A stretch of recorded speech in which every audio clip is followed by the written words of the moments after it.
these people all day. Two of them I know very well, and the third one I've just met. I'll start with Michelle. Michelle is a documentarian. She's one of her docs was here a few years ago. Two of the docs, which I'm most familiar with, are Enough White Teacups and Clocked Women with Horsepower. Both these films have been in a lot of international festivals. They've been shown pretty much all over the country on PBS affiliates. She's currently the chair of the visual arts program at the University of Colorado, Denver, and she is incredible editor. The best editor I've ever worked with. And now she's become her own thing as a creator, well-meaning edit. So real pleased that she's here. And then Steve Gordon. I've known Michelle about 20 years. I've known Steve about 30 years. And I first met Steve. He was. Oh, that's right. None of us are. He has what he calls his Facebook age, which is this lie about how old he actually is. It works. Yeah. He, for over 20 years, was an executive at Viacom involved with development. And he created a number of shows there and was responsible for hundreds and hundreds, thousands of hours of television. And he subsequently went to Ithaca College and got his degree, and now he's the chair of the program at Ithaca College, which is one of the best film schools in the country. And he also has worked extensively with the Academy of Television Arts and Sciences with their student Emmys, particularly with documentaries as well there. He's been on national panels with that organization. And he has a film that you missed last night, but you can see them on Apple, right? Amazon. Are your films on Amazon, Michelle? No, they're free on YouTube. Free on YouTube. Do go and look at them. And Steve's film, which was a wonderful film, it was in a package yesterday, is Our Two Dads. Adrian, who I just met the other day, I know him through his work, through his film. His film is on tonight, I'm sure you know. It won Best Documentary. I strongly urge you to see it. It's called I Am Reynolds. He's worked extensively. I'm going to have to cheat a little bit here. He's worked at a number of networks with films, Nat Geo and Paramount, and let me get to Adrian here. Other things. Sorry about this.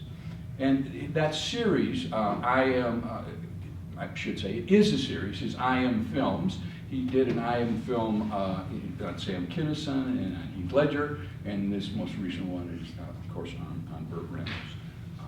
It's a fascinating film, and I want to talk about the way in which he approaches that series as well.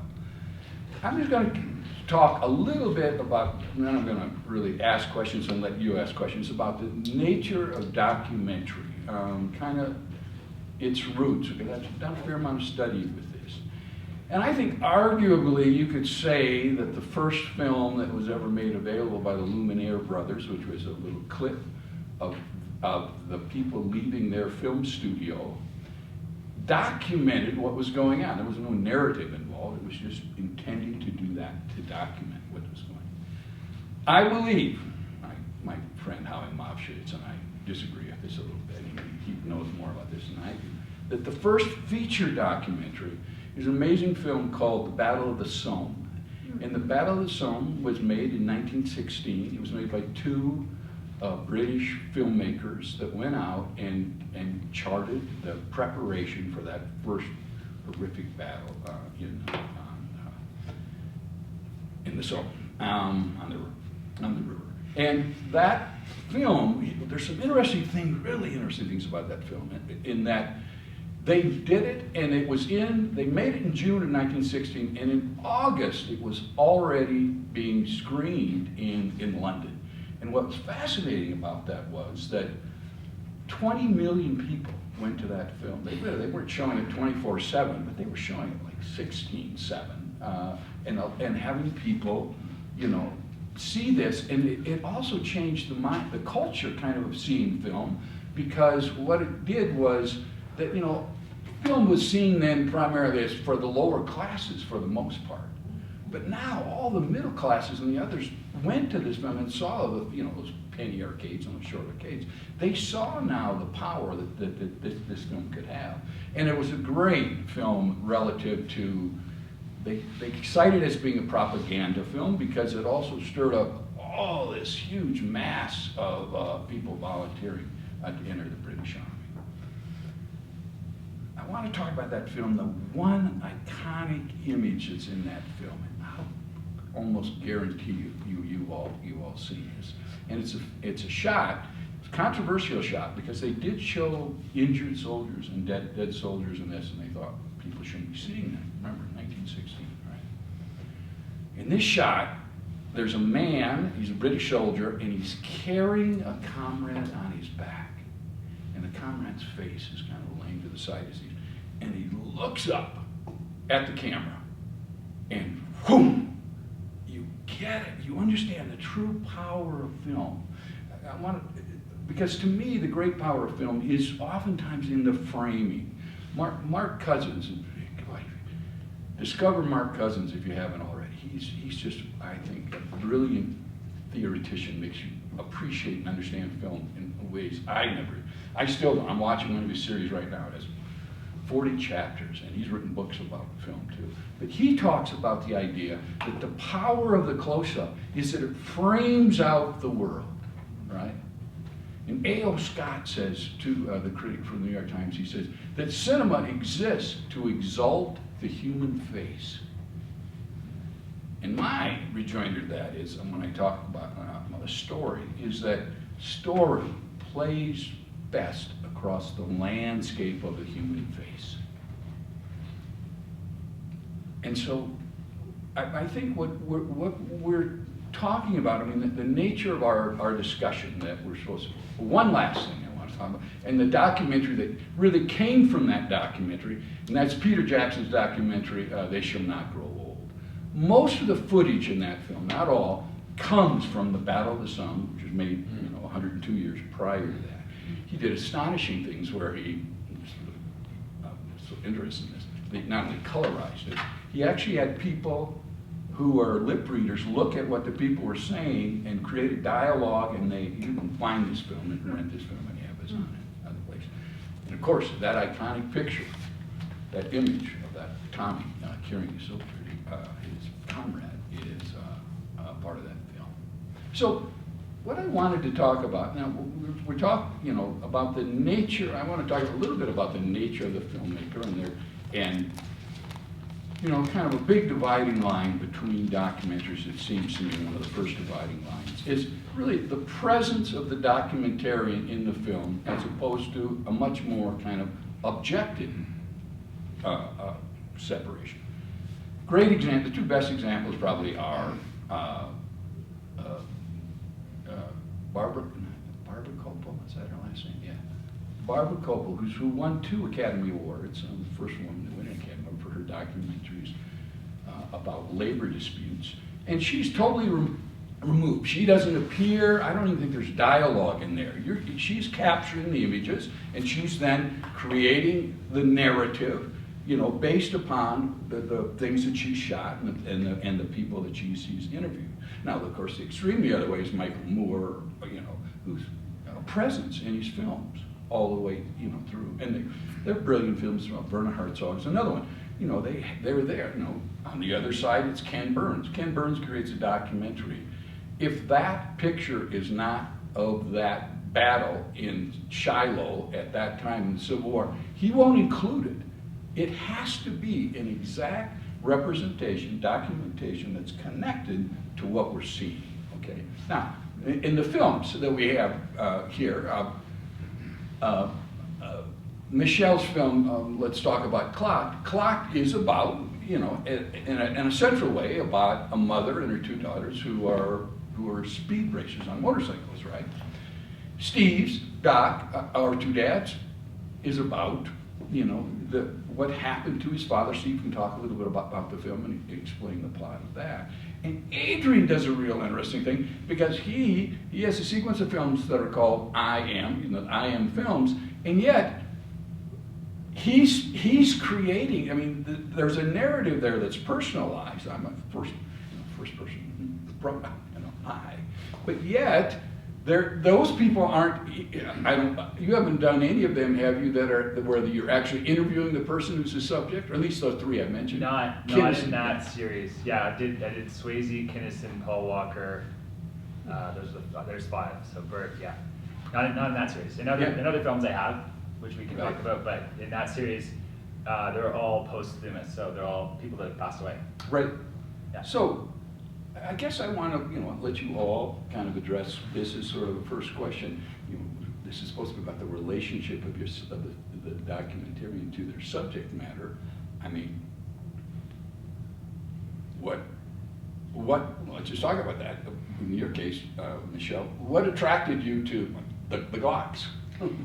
So I had went up to Sturgis, so we love South Dakota. Yes, I was from South Dakota. South Dakota. I had went up to Sturgis in like 2007, and we were camping. We weren't up for the motorcycle rally. We were up camping with the family, and we're seeing all these people on motorcycle bikes. And I am looking at these women going, I wonder who they are. Who are these women? And I got a card, and it was the first women's event. And I'm like, it's 2007, first women's event? This is crazy, right? So I had this card for a long time, and then got connected with a woman and made a film called Driven to Ride, which is about the spirit of the woman rider. And went to this women's rally, helping this woman do some film. I said, I'll film for you. And so I was interviewing all these different folks and was looking for people who would be good subjects. And I met Laura Klock. And so when you're a documentary filmmaker, you don't know if they're going to be good on camera or bad on camera, right? And I call them sparkly. When people are sparkly, you're like, I got a sparkly one. I got a really good one. She's good on camera. So she's sparkly. She is sparkly, man. And so is Laura. So it's about the mother and her 2 daughters. And Laura Klock, I'm interviewing. I'm like, oh my gosh, you are amazing. And so I meet with her afterwards. I said, can I make a film out of you? And they were land speed racers, and they had been racing out on the Buitenhuis salt flats for, oh God, probably almost 10 years at that point in time. And she'd broken these records. And anyway, she sends me home with all these drives. She gives me her box of hard drives and just stuff. Sending me home with her records. And then later on in the film, she mails me their awards. She UPSs their awards. So anyways, I found this woman. We got to be friends.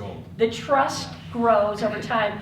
When I'm dealing with people, I really try to meet with them where they're at and with empathy. And I consider myself, I always say, I'm like a Labrador Retriever human being, right? So I like almost everybody. And I try to just get to know people and really meet them where they're at. So I find my subjects, and usually my subjects come from something that's happened in my life. Some of my films are about, we had a big forest fire in my neighborhood. So that it became about these unlikely heroes. The biking, the motorcycles were, wow, what are these women? And I love empowering women.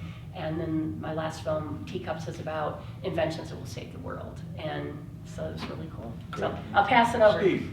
Great. Well, my film is about my father who 28 years ago had a heart attack, and he lost oxygen to the brain and lost his memory. So he lost all of his short term and a lot of his long term, although the brain is so complicated. Sometimes he would remember things. But I wanted to make this film. I'd made some other docs, and I teach television production at the college, and before that was in Hollywood for years. I wanted to make a doc that our family could, relive how he was before, because we'd forgotten a lot of it. How was he before he became this new dad, and how to process the sadness for our loss.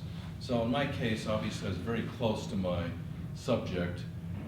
But I didn't steer him. He talks about as much as he can in this film. He doesn't talk a lot, but you see his character, you see his personality, and that's what I wanted to get across in this film. But I believe, a relationship to subjects in every documentary film, you hope you find a star like Michelle found. When you see a documentary film, you can't wait till someone comes on the screen. That's what you're going for as a documentary filmmaker.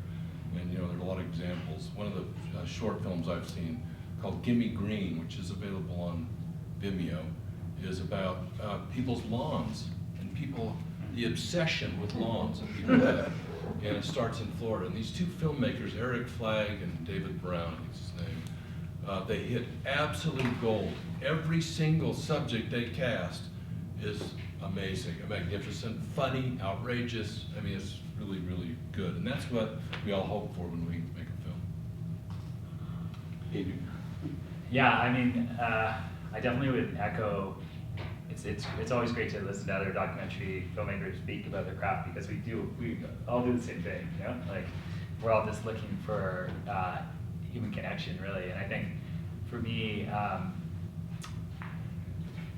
with the IM films in particular, they're always quite sensitive, because I'm usually going into a relationship with the estate, the family, the best friends just after someone's died. So navigating that, the fact that they're called I Am, which I never really loved the title, but hey, it existed before I did. But it is quite a responsibility as a filmmaker. Yes. To be like, Yeah. holy yeah, I'm going to tell your story, Yeah.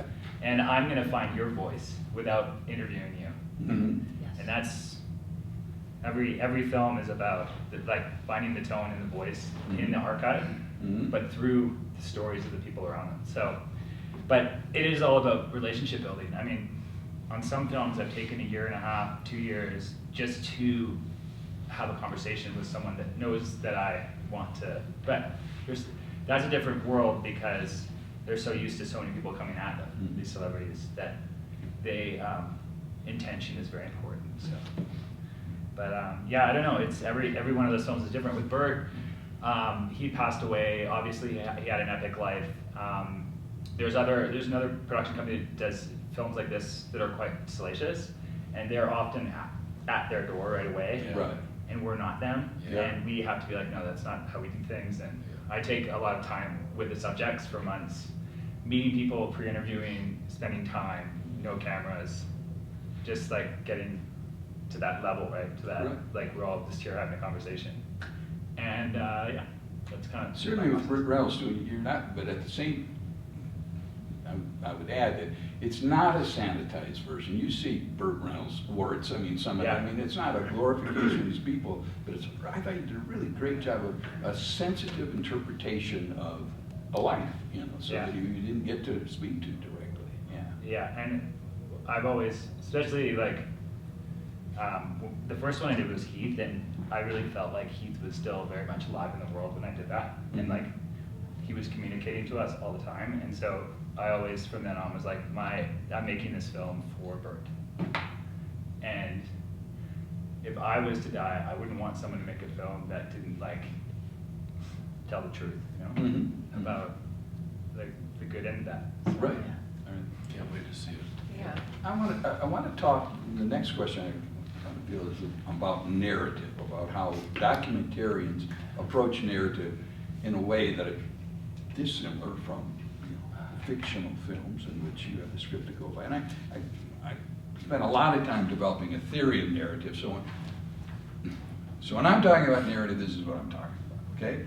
And it's, it runs on two trains. One's training, one's subterranean. The training one is the plot, and the subterranean one is the story. A story and a plot make a narrative, right? And what's a plot? I spent a lot of time, Steve and I used to have this argument, you would encounter people constantly in Hollywood and academia who would say, well, we're all about story, we're all about, this is what we really promote, our story, and that's what we're a school that does that, what's the story, they'd say, what's the story in the script? Well, and I'd go, well, let's decide what is a plot and what is a story. It took me forever to decide. Here's a plot, it's very simple. A plot is a strategic sequence of events. It's what the filmmaker puts in their film. And all that stuff that's taken out, that's all it is. And it's a strategy to ultimately detonate the story, which happens at the end. And a story, to me, is an engaging and illuminating commentary on the human condition made manifest in the observer. Let me repeat it. A story is an engaging, we're fascinated by it, we're going moment to moment, and illuminating commentary. It's not a judgment, just a commentary on the human condition made manifest in the observer. That's the part that took me the longest to get to. I only got to that story. And given this, I have a pet peeve about this is a true story or this is based on a true story. Here's my harangue on that. There's no such thing. There is no such thing as a true story or based on a true story. I'll buy based on actual events. That's part of the plot. But a story, simply because stories are made, there's something that are fashioned, right? Our lives, though they have story elements, and we take motivated action to accomplish certain things, it's still serendipity, it's still fate, it's all those other things that intervene. There is no story to my life or anybody's life in this room as far as I'm concerned. But you create stories. Now, what I want to get to here, it's often been said, and I want you to cite examples of this, because I certainly can, that the narrative in a documentary actually happens in the editing room. And that you can, and I think more willfully do, make shifts in what your narrative is because of all the collection that you've done, and you didn't have the roadmap, you didn't have a plot either, and that you in essence find the plot and the story, the whole narrative. Is that true, Michelle? Yeah, well, so when you go out to interview people, I never have the luxury of getting to know people for a very long time. I never have large amounts of money to I'm going to work on this and interview for months and months. So I'm different in that way with how you work. So basically, I come up with a list of questions, and I think about everything I really want to know about these people, and I think, well, what would other people want to know about these people? Then you think you know what you're going to get, but you don't know what you're going to get.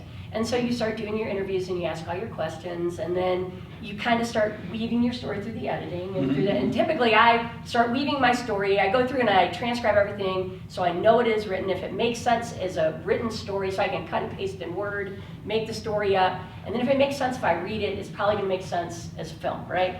And then I start trying to cover it, and what am I missing within shots, and how can I cover this? But you never know what's going to happen in the end. With Clocked, we had planned, we're going to shoot on the Buitenhuis salt flats. They are going to break 200 miles an hour. I got my press pass. We are booked. Hotels are booked. We're ready. I got my camera people. It freaking pours rain for 4 days on the Buitenhuis salt flats. It is canceled.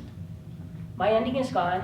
I'm like, all right, what am I going to do? How am I going to do this film? I have no idea, right? We were gonna win. We're gonna either break it or we're gonna just, whatever. So the film ended, the whole thing transitioned, and we had to come up with a whole new ending. And the film ended up being, we go on and we keep trying, right? It's about going on and persevering. So the ending was just as powerful, but it was different than what I anticipated.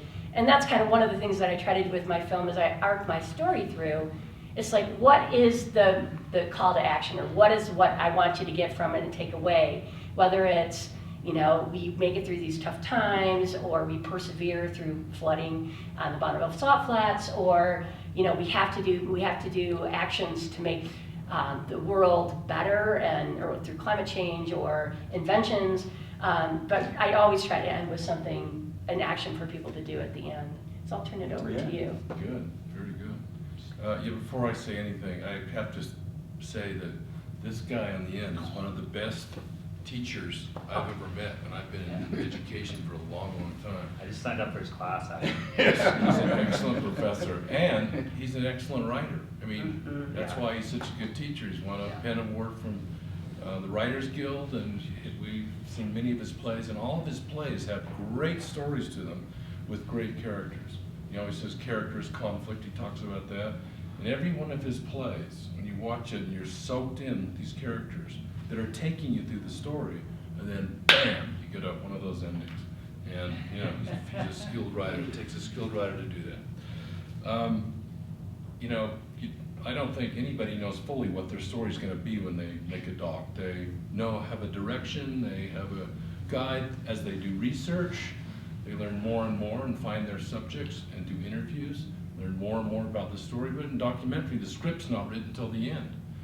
And films like Born into Brothels, which was a famous film about the Oscar nominee, might have won, but I think it's an Oscar nominee about children of the brothel in Mumbai, Bombay.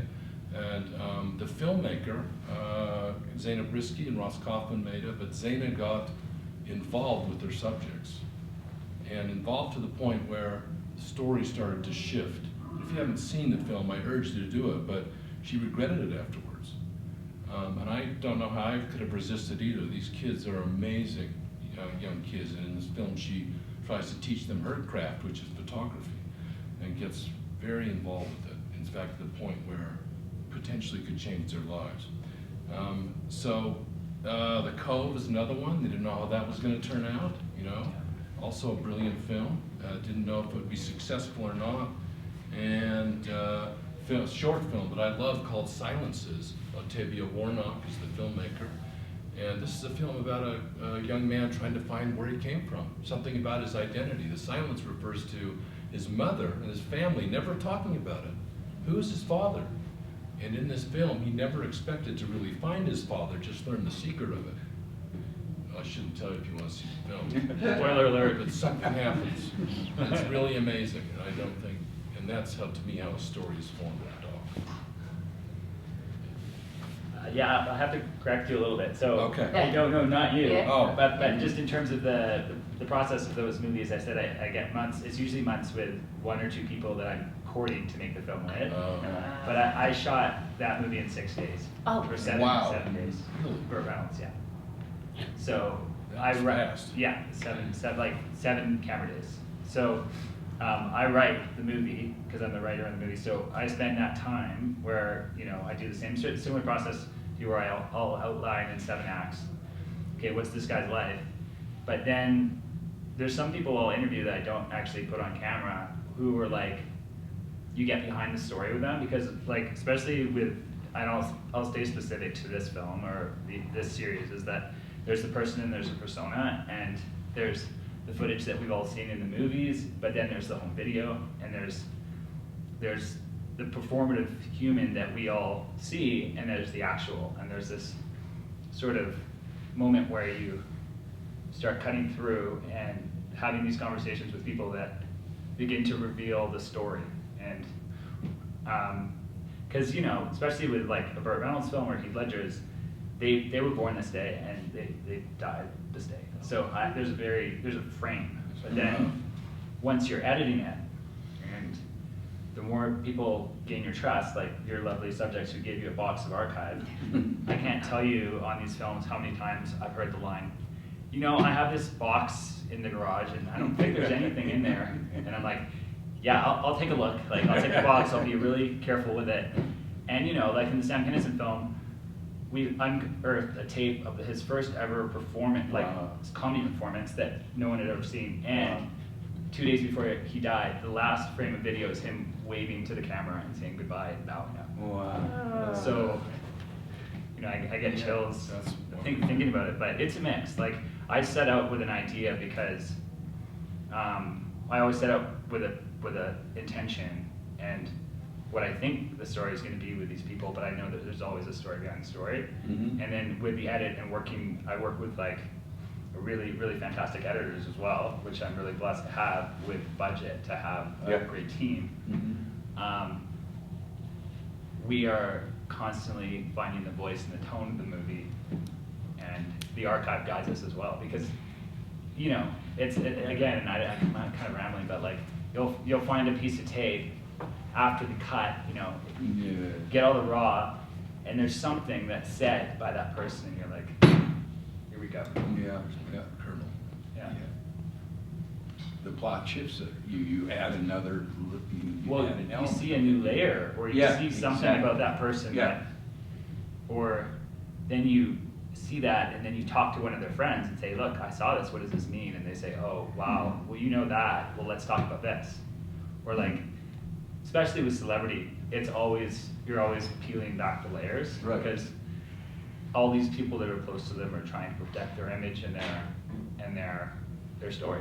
Right. What was your arc with Burt Reynolds? I mean, what did you think he was? And then when you completed the film, what did you think he was?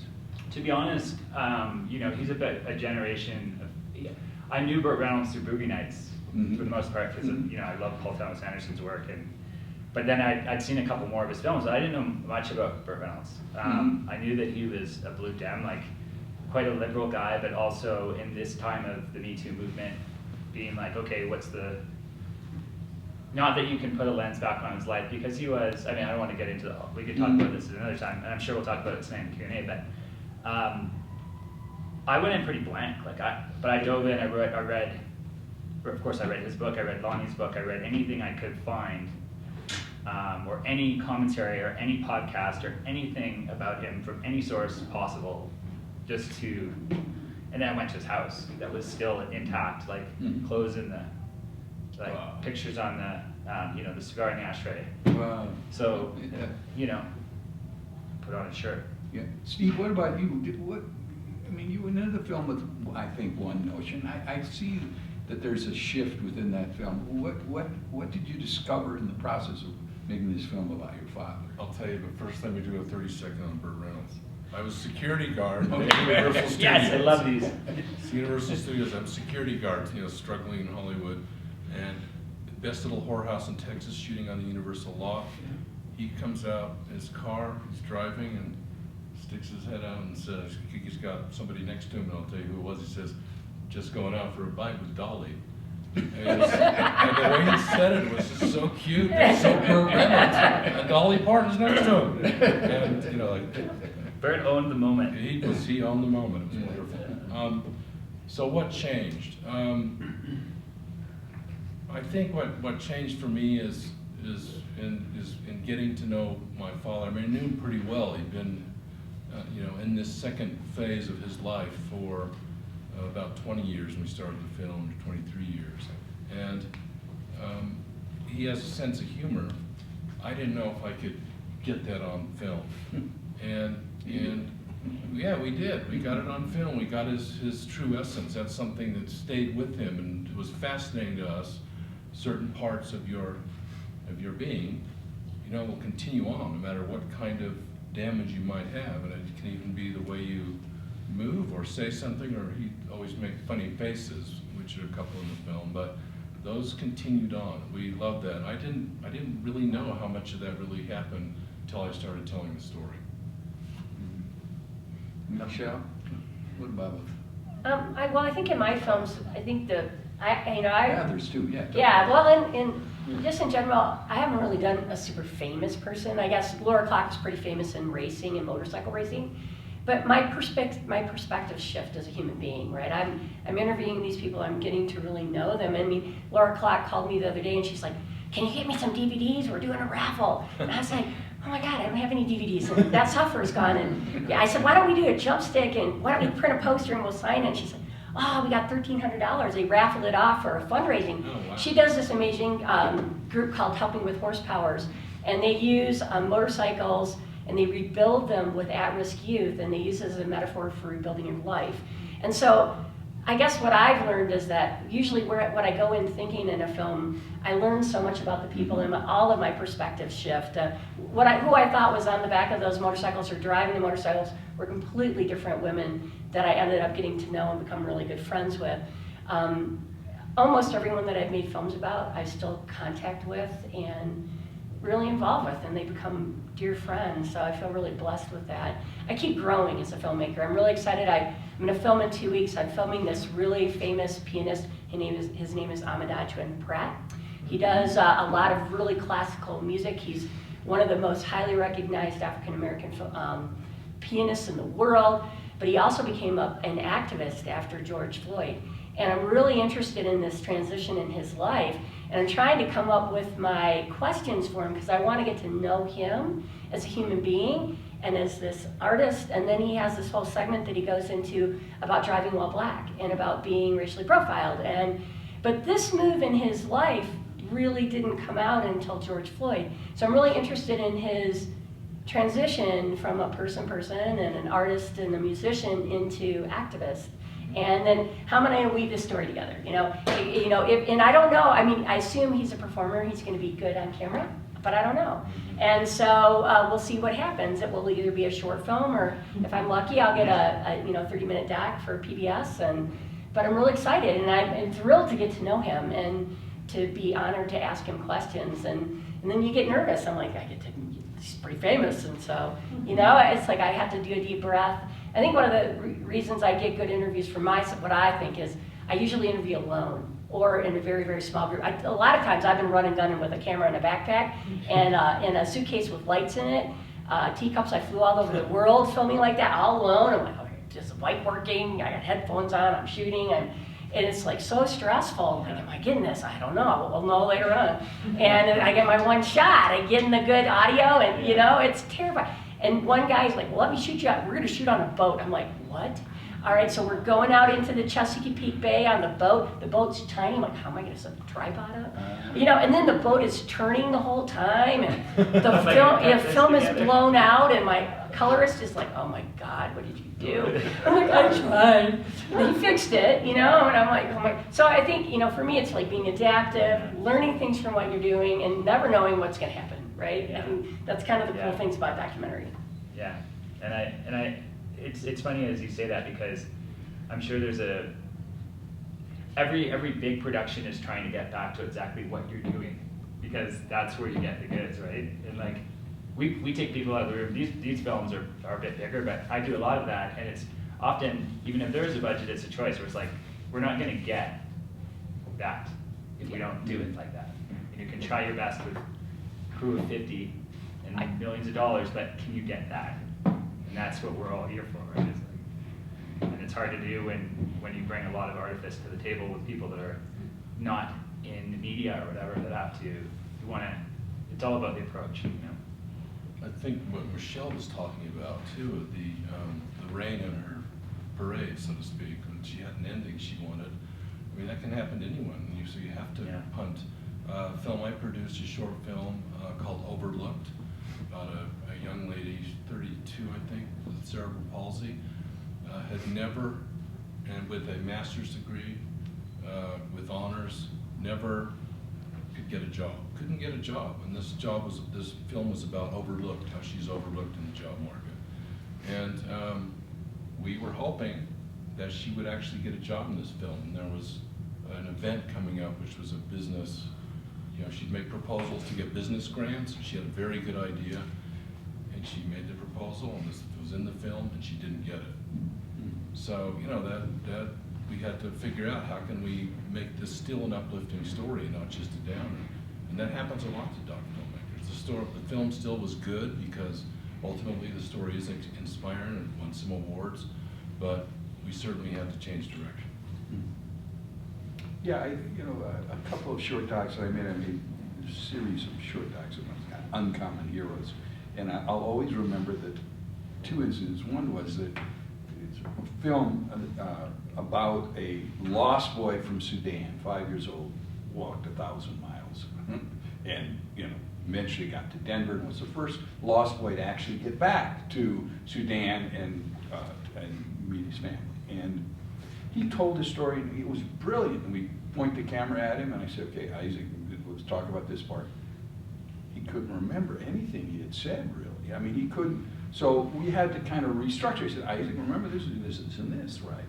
And a similar experience, I made a short doc with a woman who was 101 years old then. She had gotten the first press pass in Colorado. And her name is, Dell was her name, it's called Dell. The film's called Dell 100. And she was going to narrate the film, because, I had written it, because from her books and things she was going to narrate it.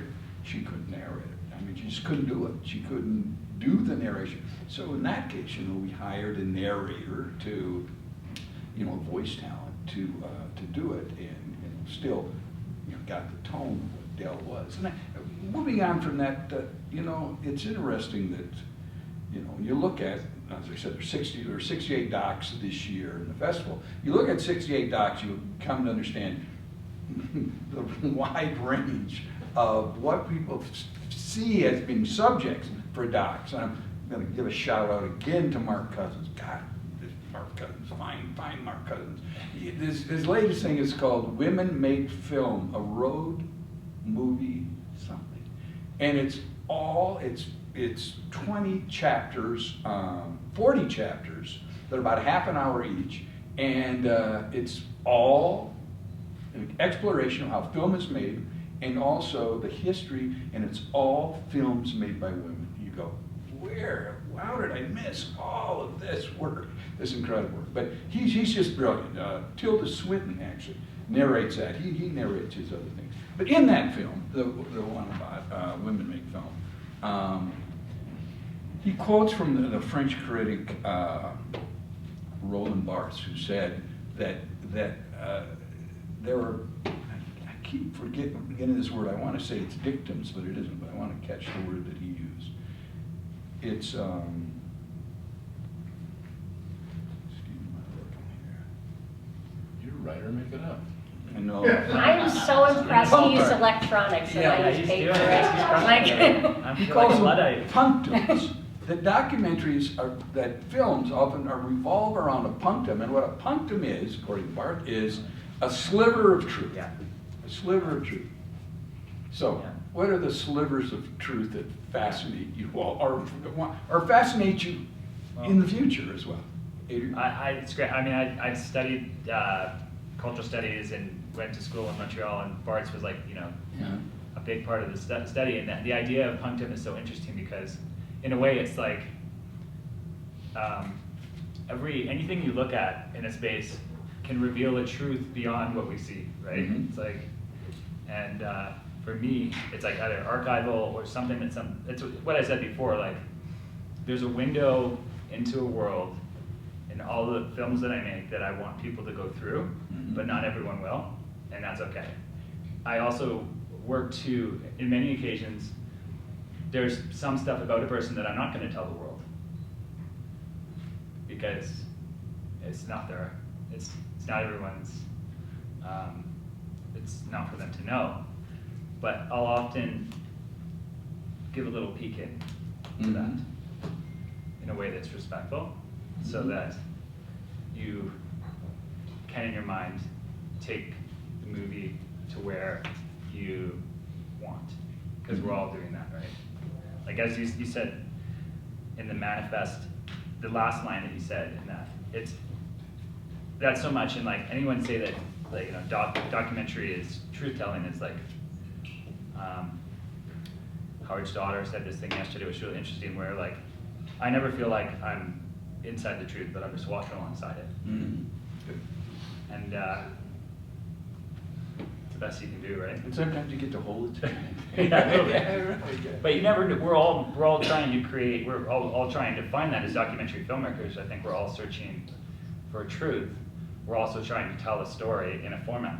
And sometimes we do have to make some decisions where it's not perfect with archive. I'm not doing the Ken Burns thing. And it's like, sometimes you do have to make that decision where you're like, well, this isn't perfectly accurate, but the emotion coming out of this image and what the person is saying is going to represent the feeling of truth, or the idea that I'm trying to convey.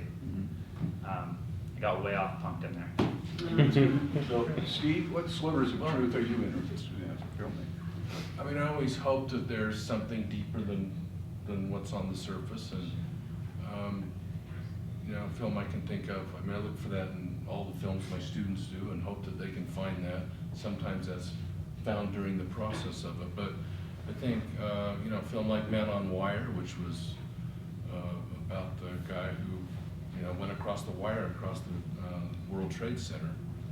I mean, the sliver of truth, well, there's a love story in that, and that became really a focus of the film, and that became the reason that film was so successful and so beautiful, and also the reason a feature was made that wasn't as good.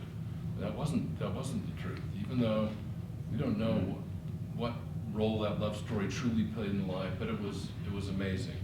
And All Together Now, I don't know if you've seen that. That's about the Beatles, the making of Love for Cirque du Soleil, and that was also a great film. I don't think the filmmaker sought out to get what he got. And what he got was, the sliver of truth was there was a father and son in the film.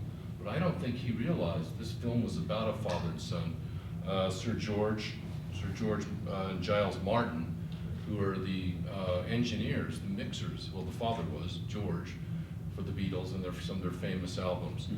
And that's what this story became. The sliver of truth was, yeah, father and son, and the father had a big role in this, and the son does some mixing now, but really, it's about them, about the love they have for each other and rediscover each other. Michelle? I think when I'm doing documentaries and I'm looking at the sliver of truth, I'm thinking through like all the documentaries I've made. I came from experimental film back in the day, and you know, I did a lot of work on domestic violence, so I think that was the darkest subject matter I've ever been involved in. And then you're having people really tell these extremely raw stories that are very personal, and you have to decide how much you're going to reveal of that person on the screen. And when I was working in that on domestic violence, I never used any imagery of the person. It was experimental, so I used kind of related or poetic imagery, so we never saw that person. So I never felt like I violated that trust. And I think in my documentaries now, I haven't made any, nothing really, gnarly. So I'm always trying to bring out the best of that human being, right? I'm trying to kind of always show them. It's my job to make them edit well, and I think about Dell.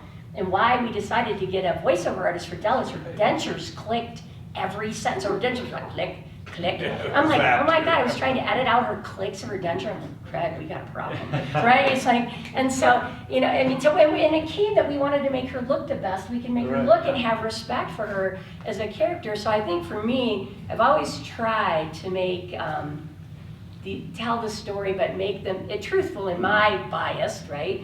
But make them look the best, and I guess if I do another story, I'm really interested in these love triangles, and we have a neighbor that her sister got involved in this love triangle, and they killed the husband, right? But I haven't dug deep into that one, but I'm very interested in this passion because the domestic violence, it's like the part of the brain that rules survival instinct, and it's very primal, and so I'm interested in it, but I'm like, you got to go in this dark place for a year, right? If you're making a doc, you're going to be in this dark place, and so I've also decided for my heart and soul, I can't do certain dark things, right? Because I can't live there for a year or a year and a half. So anyways, my sliver of truth is I try to make them look wonderful, unless I'm doing something dark, which I haven't gone there for a while. This is the best, by the Mutual Admiration Society, this is the best editor I've ever worked with. Thank Really you is. so much. What are you doing next month? Believe me, you should hire. If your kids go to college, or make sure they take editing and learn as much as they can. Yeah. I mean, we're all editors here. Yeah, of course, But when we're lucky enough to have other editors do the work, it's great. I mean, I've edited tons of films, but it's hard to separate yourself from the moment when you're doing the interviews, you're doing this, and to have someone who, editors, both in narrative and in, because 4 frames makes all the difference. Oh, totally. Yeah. So. That's right. Yeah, again, this getting back to that notion of plot, I always loved the quote from Edward Albee, who was a very famous American playwright, did Who's Afraid of Virginia Woolf, which is a very sexual film. And his notion was, he said, they pay us for what we don't write. Yeah. God, he's absolutely right, that the white space is every bit as important as what you're That's actually exactly going right. to see up on the screen as well. So questions, I want to save enough time for you all to have questions. Yes, go ahead. Steve, I was interested in your description of the doc you did about the woman with MS. Yes. Why did you need to have it uplifting at the end? It sounded like a pretty tough life. I think because during the film, you engender so much sympathy that you hope there's some light at the end of the tunnel. And, there was, because her spirit wasn't broken. And that in itself became the story, that her spirit can't be broken. But it would have been wonderful if she got the job. It would have been an absolute smashing ending. But that was the reason. Because she was still not broken. Correct. A lot of us would have been. Correct. Yeah, because it's been a long road of many rejections over years. And that this was not long after she got her master's degree, in which she thought things would change because of that. Right. It wasn't changing. Yeah. Mhm. How long ago did you make that? Well, that was now 5 years. I hope it's better now, but Yeah, unlikely. she was terrible. She was had to have a full-time attendant, you know, to take her around, but just a very smart woman, and you know, had so much to offer, knew about marketing and communication, but could not get someone to take a risk. Somebody else? Yeah, go ahead. This one has to do with maybe a different kind of documentary than most of what we've been discussing here, but there's that sense that you shouldn't get too close to your subjects. So Steve, you touched on the one from India that where the filmmaker did. And so I'm just, it may be an unanswerable question because it depends on the film and the subject and everything else, but how do you draw that line where you're not influencing the action to the point where you're not presenting the truth, or what you get is not going to present the truth of the subject? You guys should answer that. You want to answer that? Well, I just think, have you seen the film Dark Days? I haven't. It's older, it's a very old documentary called Dark Days, and the filmmaker went into the subway tunnels in New York City, Right. where the people were camping and living under the tunnels. And he was a brand new filmmaker when he made this film, and Kodak was sponsoring it when Kodak was really making film. And in the end, he ended up having the homeless people help him film. Yeah. And then he stopped filmmaking, and then he went in, he started doing housing for humans, right? So now he works in equal housing and making housing for the homeless, and that's his job. He doesn't make anymore.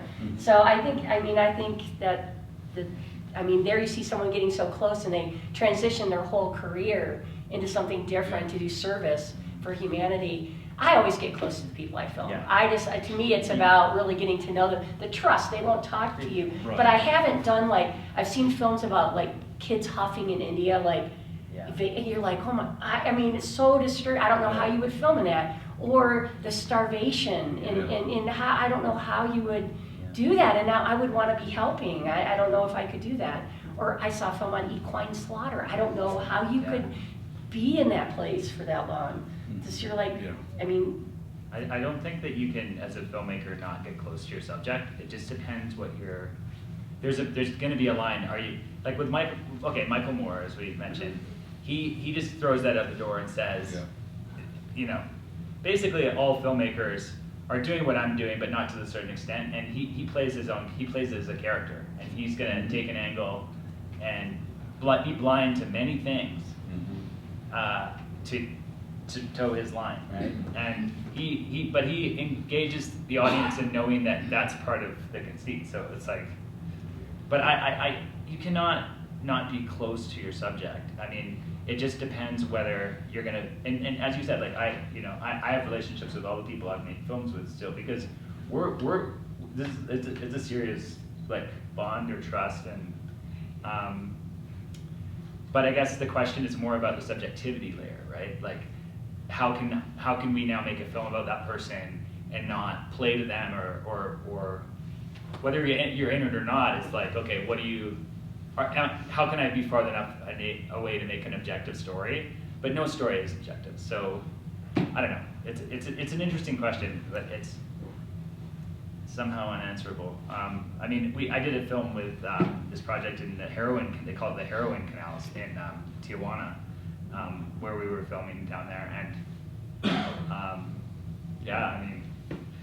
it's not a pretty thing, and you're not. I didn't turn into a social worker after doing it, but I think all you can do is empathize with someone in the moment and treat them like a human, and then do your best to make them shine on the screen, which is, I think, a really important thing that I'm going to steal for later, is that in the films that I make, I want people that are in front of the camera that are taking the bigger risk to come away watching that being like, thank you.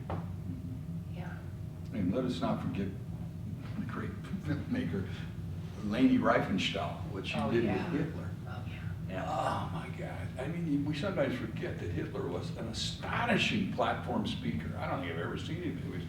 Boy, she understood how to manipulate that in a way. I mean, I had a little bit of a similar dilemma in the festival, this judging, that there was one film that politically I absolutely disagreed with and didn't, go nameless, that I didn't agree with. I mean, and all the judges loved it. It was a wonderful, it's in a festival. It's an extremely well-made film, but politically, I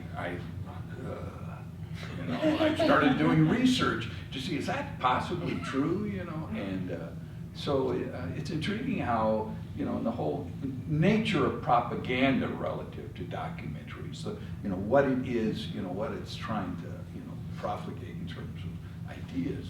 Yeah. That's a whole other. Somebody else had a hand up. Yeah, go ahead. How do you guys select music, and does the subject influence your music selections, and do the lyrics affect the storytelling?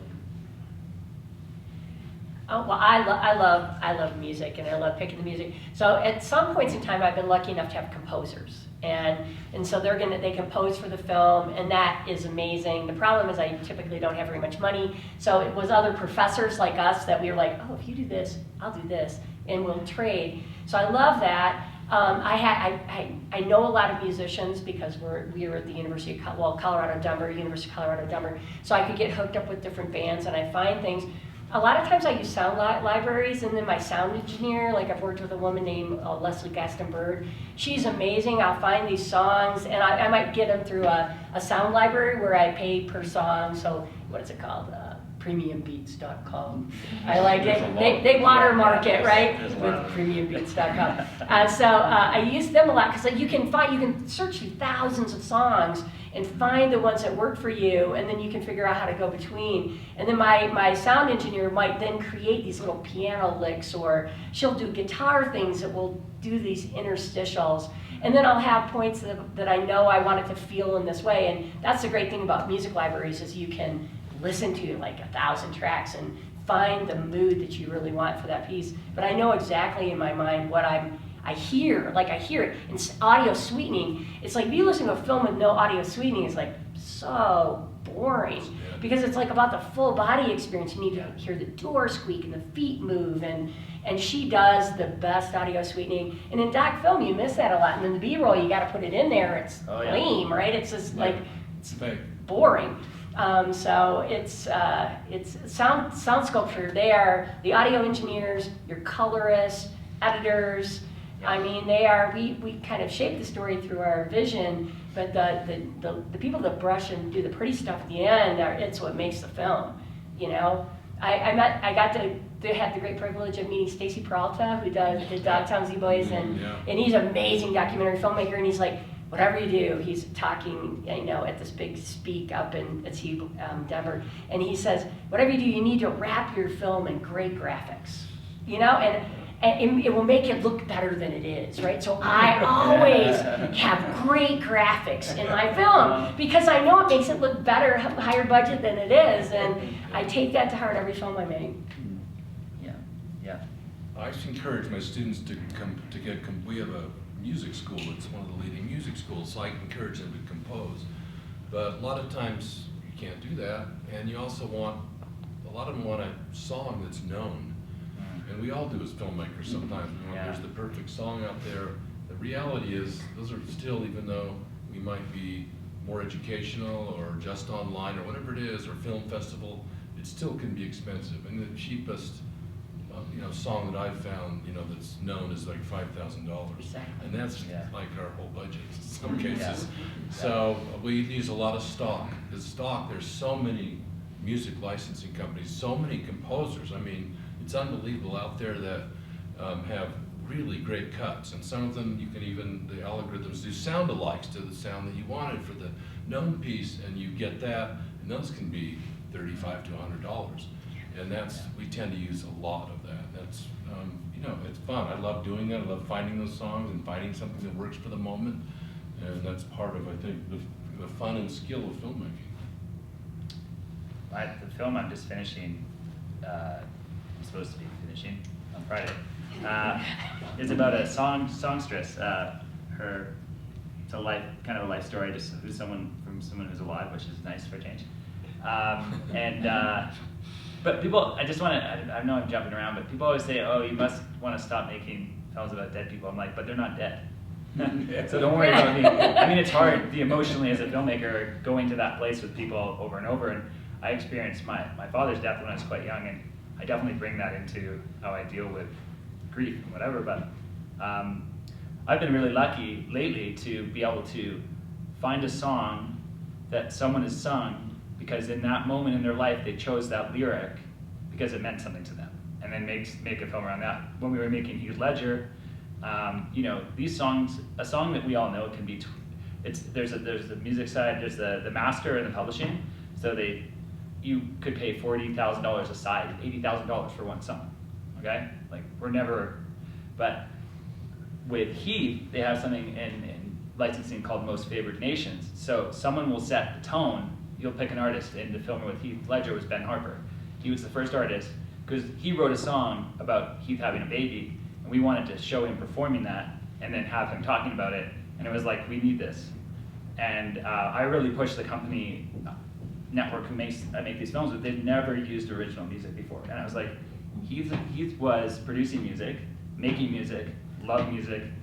A bunch of his friends are artists. We have to do this. Mm. And it totally messed up the budget, but what we were able to do, because Heath was friends with these people and they wanted their music in the movie because he'd inspired them, like Bon Iver, who wrote an album off the inspiration of Heath's death. Mm. So he gave us $2,500 aside for Bon Iver music. Nice. Wow. And that's a miracle. That's like Heath was the gift. That was Heath's gift, but. I usually, in normal, like in this movie, I'll go through libraries and select music. We'll do a whole track, and then I'll send it to a composer, and then I don't give them a lot of, I try not to give composers too much direction. I say, they'll feel the tone, but I want them to do their magic. And yeah, what a gift to have a composer who's talented, who will then bring another layer and sometimes they get it wrong. Mm-hmm. And we say, that's not it, or something more like this, and then sometimes they surprise you, and you get to see your film again for new. Mm-hmm. As a filmmaker, you're like, holy, this is way better than it just was. Yeah. Like, wow, you elevated this. So cool. Well, I think time is up. I want to thank the panelists. I want to thank you all for coming and do see films today, especially tonight.